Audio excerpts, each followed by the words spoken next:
Hello and welcome to the Indian Spectator. My name is Abhyudaya Sharma. दुनिया के अलग अलग देश अलग अलग तरीकों से अपने पार्लियामेंटेरियंस को चुनते हैं, जैसे कि हिंदुस्तान, यूएस, यूके, कनाडा में first pass the post system. ये सिस्टम बेसिकली एग्ज़ाम की तरह नहीं है कि आपको 50% वोट्स चाहिए जीतने के लिए, आप दूसरों से ज़्यादा ले आओ, आप जीत जाओगे। The advantage of this system is कि it is the most simple and the most feasible for the large countries like India. मगर इशू इस सिस्टम में ये है कि it may lead to the over और under representation of the parties based on their vote share. जैसे कि आज़ादी के बाद फर्स्ट 3 इलेक्शंस में कांग्रेस ने सिर्फ 45 से 47% वोट शेयर से 75% सीट्स हासिल कर ली। अगर हम इस चुनाव की बात करें तो एनडीए अलायंस ने 43.3% वोट शेयर से 293 सीट्स जीती और इंडिया अलायंस ने including the TMC 41.6% vote share से 234 सीट्स जीती। इस सिस्टम का ऑल्टरनेटिव है PR system, proportional representation system, which takes care of the disadvantage of the FPTP. यानी कि आपको सीटें आपके वोट शेयर के हिसाब से मिलेंगी।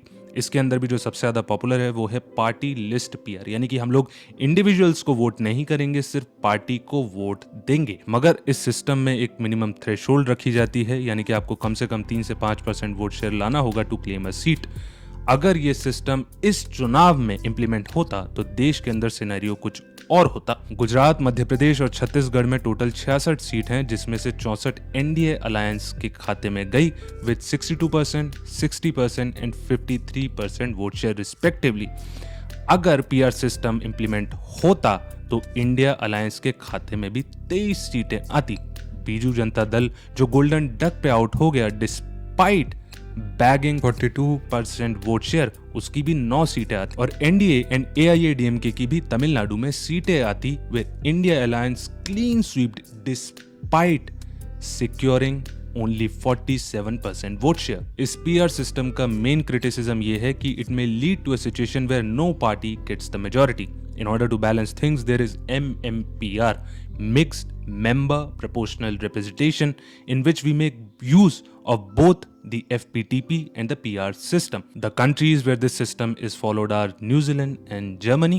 In Germany's Bundestag, equivalent to the Lok Sabha, out of 598 seats, 50% that is 299 seats FPTP से और बाकी की 50% PR system से उन parties में distribute कर दी जाती है, which secures at least 5% vote share. This MMPR system gives stability to the parliamentary democracy, taking care of the disadvantage of the PR system while at the same time also giving representation to all parties based on their vote share, taking care of the disadvantage of the FPTP system. Basically जिन लोगों की will थी कि ये लोग भी हमारी बातें parliament में जाके रखें, despite being low in numbers, they can still have a voice in the parliament. Law Commission in its 170th report released in 1999 recommended the MMPR on experimental basis. It said कि 25% seats पे we can use the MMPR by increasing the strength of the Lok Sabha. Also, the delimitation exercise is due, which is basically redrawing the boundaries of the constituencies based on the last census, which is going to happen after 2026. Now, अभी जो seats allot की जाती हैं वो population के basis पे की जाती है, but since the last 5 decades population growth has been uneven, where the southern states have managed to keep their population in check, but it exploded in the northern belt, giving them more say in the parliament or the national politics. ऐसे ही इसलिए नहीं कहते कि दिल्ली का रास्ता उत्तर प्रदेश से होकर गुजरता है। क्यों? क्योंकि उसके पास 80 सीटें हैं। और ऐसा क्यों है? क्योंकि उसकी पॉपुलेशन ज्यादा है। Now this is in contradiction with what the union government and the state governments like Uttar Pradesh actually wants. चाहे वो 15th Finance Commission rewarding the states with good demographic performance हो, या फिर states like Uttar Pradesh saying कि भाई no subsidy or no government jobs if you have more than 2 kids. तो this MMPR system takes care of the broad range of issues. और अगर आप आगे जो भी सीट्स इंक्रीज करो, या तो उन इंक्रीज्ड सीट्स पे MMPR यूज करो या फिर 25% of the total सीट्स पे. This would take care of the concerns of the southern and the northeastern states by limiting the domination of the larger states like Uttar Pradesh in the national politics, and would also check the disincentives of performing better on the demographic front. So that's it with this video. Take care of yourself, your family.